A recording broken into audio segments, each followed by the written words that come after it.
मन भावन लागे वो ए सुहावन लागे वो माता बगिया के फुलवा तोर सुहावन लागे। मन भावन लागे वो ये सुहावन लागे ओ माता बगिया के फुलवा तोर सुहावन लागे।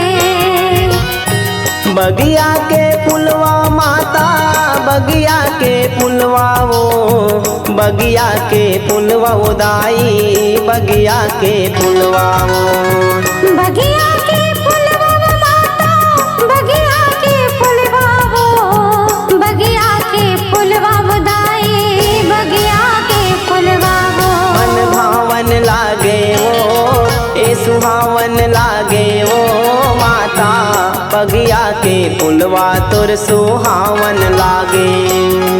मन भावन लागे वो ये सुहावन लागे ओ माता बगिया के फुलवा तोर सुहावन लागे।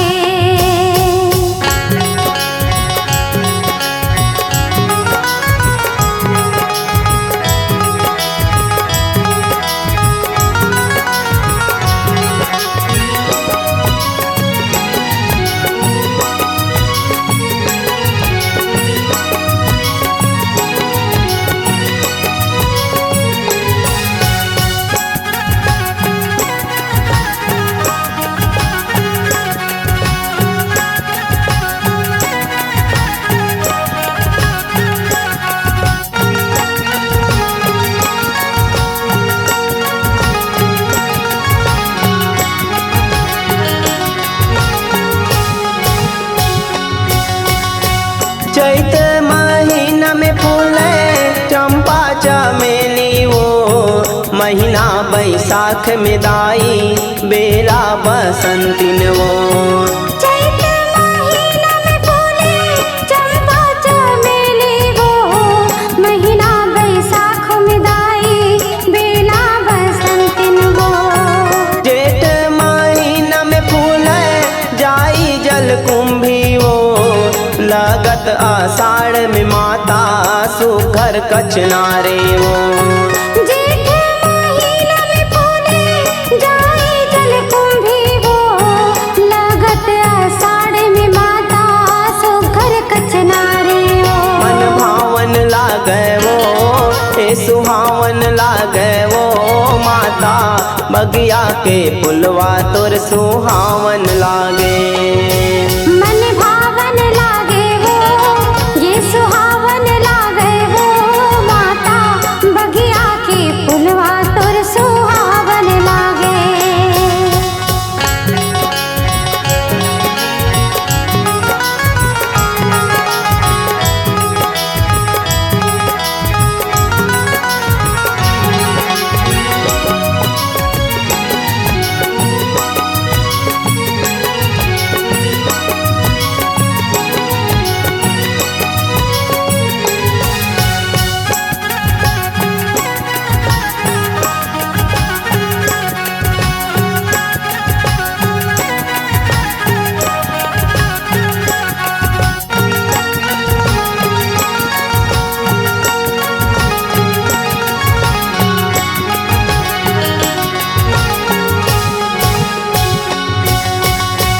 सावन महीना में फूले सदा सोहागिन वो भादो भस गठिया फूले गांठे बरोबर वो।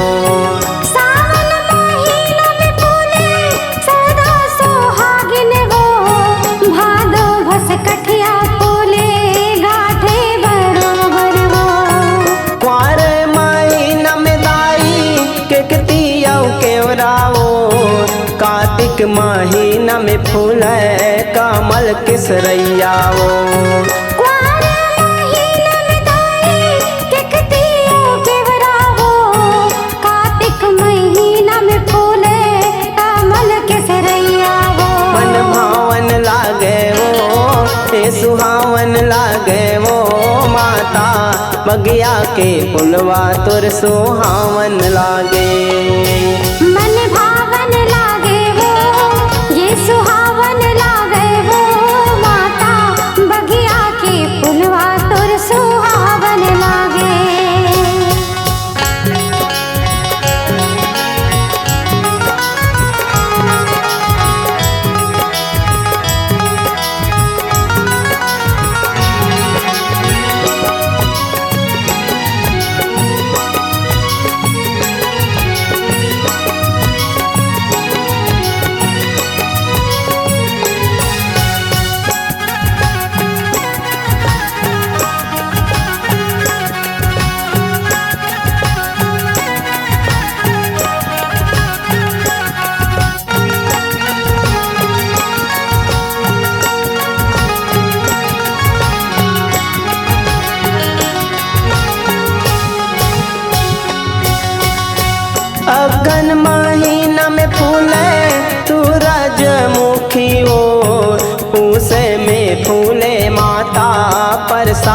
मरिया वो।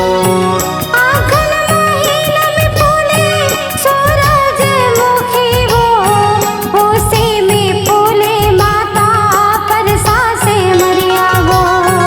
मांग महीना में फूले मेमरी मांदारे वो, फागुन में फूले सुखर गोंदा गुलाबे वो। माघ महीना में फूले मेमरी मांदारे वो, फागुन में फूले सुखर गोंदा गुलाबे वो। मन भावन लागे वो, ए सुहावन लागे वो माता, बगिया के फुलवा तुर सुहावन लागे। मन भावन लागे वो, ये सुहावन लागे वो माता, बगिया के फुलवा तुर सुहावन लागे। मन भावन लागे वो, ए सुहावन लागे वो माता, बगिया के फुलवा तुर सुहावन लागे। बगिया के फुलवा वो माता, बगिया के फुलवा वो, बगिया के फुलवा वो दाई, बगिया के फुलवा वो। बगिया के फुलवा वो माता, बगिया के फुलवा वो, बगिया के फुलवा वो दाई, बगिया के फुलवा वो। मन भावन लागे वो, ए सुहावन लागे वो माता, बगिया के फुलवा तुर सुहावन लागे। मन भावन लागे वो, ये सुहावन लागे वो माता, बगिया के फुलवा तुर सुहावन लागे। बगिया के फुलवा तुर सुहावन लागे, बगिया के फुलवा तुर सुहावन लागे।